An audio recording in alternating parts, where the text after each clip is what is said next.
हई लइका आइल है जे चप्पल ऐसे चोर चोरा के लेके चल जैसे चप्पल समझ में नहीं आवत आ ये विपत जा बतावा हे जे को रवरा ने कहत नहीं कि द्वार पर जाके कन्या होके का चिल्लाता रू अभी दही पी गई नहीं हां तनी आराम से चिल्ला दही त न लही हे जा वाला हई लौका छोड़ले बनी त ई कोनो नहीं खस छुआत आ जब हतना बड़ होता नु का दरे कौन लौका लेके चल जाता रे हई ढेर बड़े को बना त ढेर ले जे सनो को बुझा त दुई चार गो परिवार वाला कोनो तुरंत आसान ऐसा कि ढेर बड़े को बाद 3 टाइम खाए सन त 3 टाइम खाए ये जी देखी होई जो के ले गइला हे त अगर जाई दिन भेटा जाई ऊ ना सोटम तब मत कहम हे बरहम बाबा के मारत ऐसा पीटत ऐस देख हे बरहम बाबा ओकरा एथी में एथी हो जाओ जवन मंगा जरा नो जवन न त पियानु भेटा जास ये जब मुआ ना देनी त फेन से बात का ऊ है हम कुछो कहतन चल तब मत कहिया कि बेटी पतोई हो के लड़त ऐस चल मेहरारू हरे कि खाली दिन भर हट हट करत रहे झगड़ा करत रहबे रहते इतना मेहनत से हम बिया लिया लेके कहां से लौका लगइले रही लौका हां चोरी करके लेके जाते रसन बेटा जा सन देख लिया ऊ न धोम नु की याद रखिए कोनो जना को तोरे के मत टांग ले जान सो दादा न तो हमरा तो खोजते खोजते पहाड़ में बिहान हो जाएगी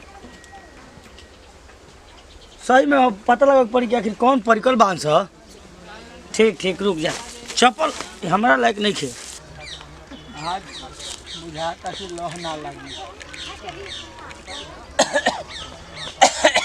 बड़ा समान तो अभी बार जाए तो मोट के पूरे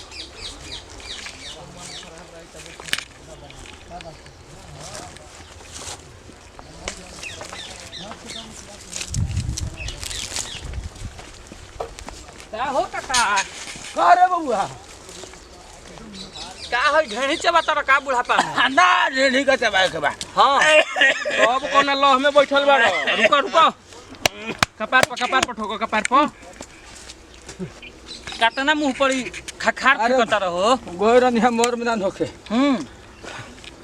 तनी पेटवा ढीला हो गेल बा तबीयत ठीक बानू आया के ये बैठ के नहीं तो हलो कहां जाता रहलो हमनी के तन जाते हैं जहने सिवान देखे सरसों फुलाइल बानू अब फुलाए के तो फुलाइले नहीं बा हई का भइल बा हो हई का भइल बा हई कुछ ना जालो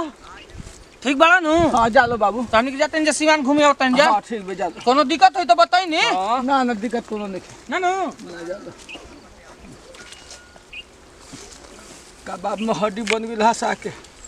बुझाता कि हमर काम ना करे भेसा गइला सन अब धीरे से चले दो व्यवस्था में अपना आज देखो तनी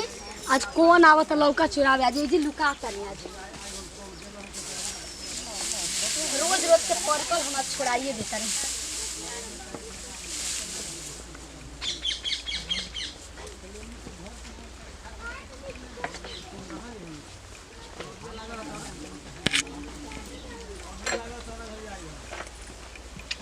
अभी तक कोनो ना आइला सन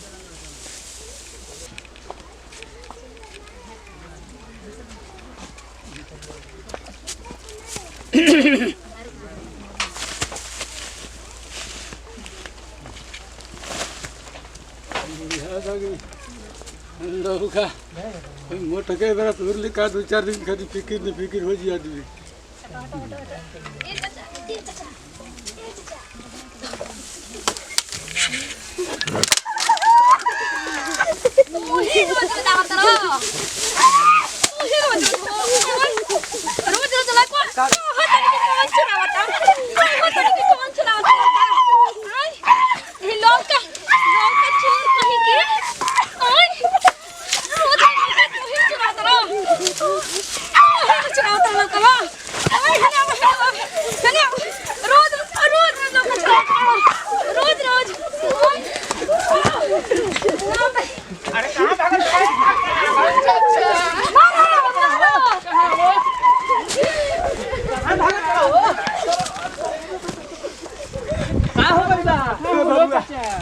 लौकवा मुहे आवत नहीं है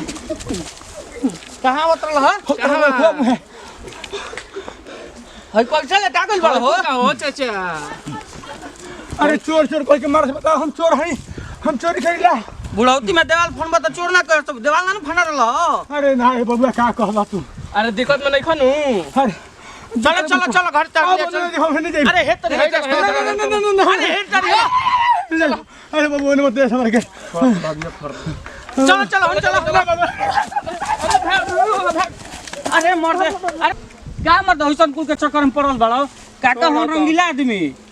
उनकर आज तक ना देखलो 1 रुपया के सब्जी किनल बुझल ओहन लहार में समझते नहीं देख लइकन के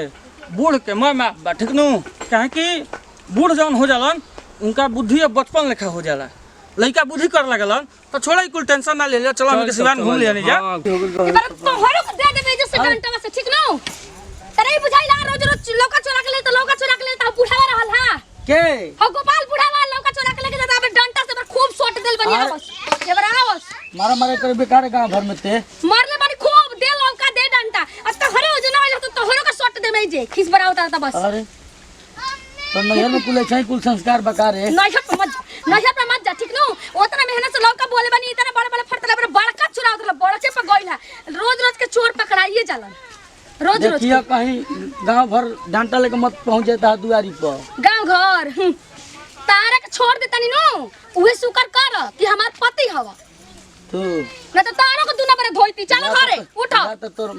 माई तोर बाबू के पीटत होई चल चल मत पे बाबूजी पे जबर तो जे दे दे हम सब भोजपुरिया समाज के पैर छू गोला तनी और सब वीडियो देखबे कनी हां इतना उम्र में हम लौका चोरावत तनी का करब हम आदत से लाचार बानी जिंदगी भर खेसारी बूट गेहूं चावल खरिहान में के धान चोरौनी अब बुढ़ा गनी अब लत्ती के लत छूटता देखिए का करब अब सही अब लोग लत्ती अपन सुधर जा न तो गांव अब में ना पतो सुधरब। मार खइल बड़ा कल गेले अपने पतो हल मत मार खाए लगा नमस्कार प्रणाम गोला तनी हम विवेक श्रीवास्तव सौरू जी आप सब से प्यार बनल में से बनल रहे और ये वीडियो में ये संदेश बा कि केहू भी अपना खातिर लगल बा रहुआ खातिर ना केहू के मांग के खा ली चोरी मत करी तो यही से दिन विदाई अगला वीडियो में हमने फिर से मिल जाई जय हिंद जय भारत जय भोजपुरी समाज। चोरी करना पाप है आ नदी किनारे कमेंट में लिख के बताइए जा कैसे मरनी है उनका